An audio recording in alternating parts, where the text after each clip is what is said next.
Hello everyone, my name is Anastasia. To begin with, in this video, I would like to explain several learning theories and share my experience in learning English. In addition, I will explain which learning theory is the most effective for learning English. So, let's start with a brief overview of the 4 learning perspective. Let's check it out. Oke, yang pertama-tama yaitu behaviorisme. Yaitu memandang pembelajaran sebagai stimulus dan respon. Akibatnya, peserta didik mengubah perilaku mereka melalui penguatan atau hukuman. Oleh karena itu, motivasi terutama berasal dari penghargaan eksternal seperti nilai atau pujian. Next, kognitivisme, yaitu teori kedua, berfokus pada proses mental seperti berpikir, ingatan, dan pemecahan masalah. Dalam perspektif ini, pembelajaran terjadi ketika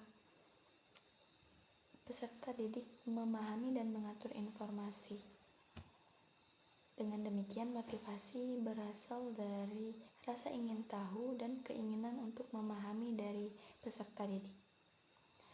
Dan kemudian yang ketiga, yaitu humanistic psychology, yaitu psikologi humanistik, menekankan perkembangan pribadi dan kualitas diri.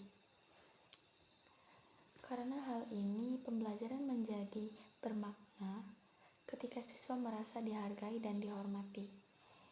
Akibatnya, motivasi bersifat intrinsik, yaitu dari dalam dan berasal dari diri peserta didik sendiri. Kemudian yang terakhir yaitu social kognitif, yaitu teori tentang menyatakan bahwa pembelajaran terjadi melalui pengamatan dan peniruan. Dengan kata lain, peserta didik mengamati orang lain dan meniru perilaku mereka.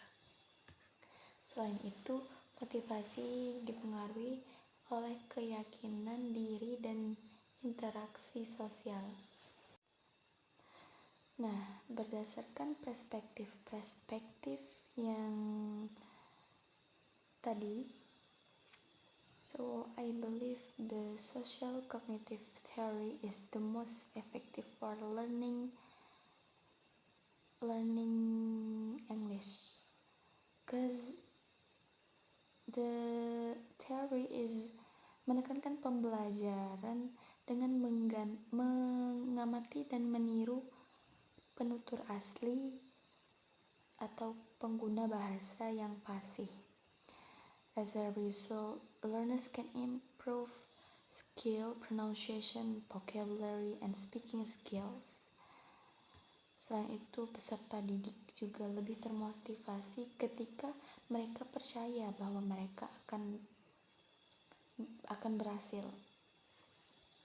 Okay, in relation to my own experience, this theory is really helped me to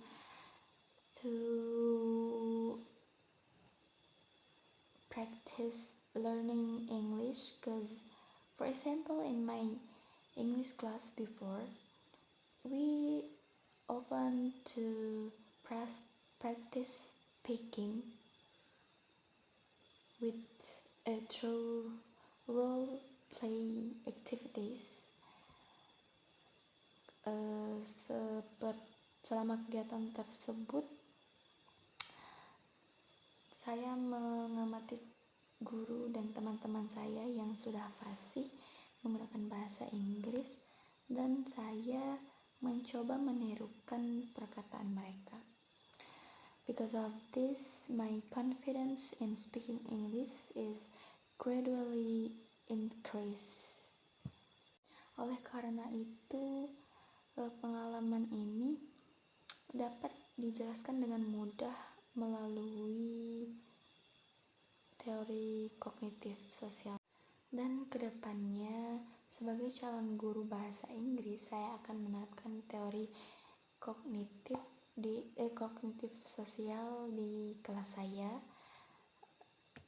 Sebagai contoh, saya akan menggunakan diskusi kelompok dan aktivitas berbicara yang interaktif. Melalui kegiatan ini, siswa dapat belajar dengan mengamati teman sebaya dan berlatih bersama. Dan juga saya akan menggunakan video penutur asli yang bisa digunakan para siswa sebagai contoh atau sebagai model mereka untuk menirukan video tersebut. In conclusion, learning English is become more effective through social interaction.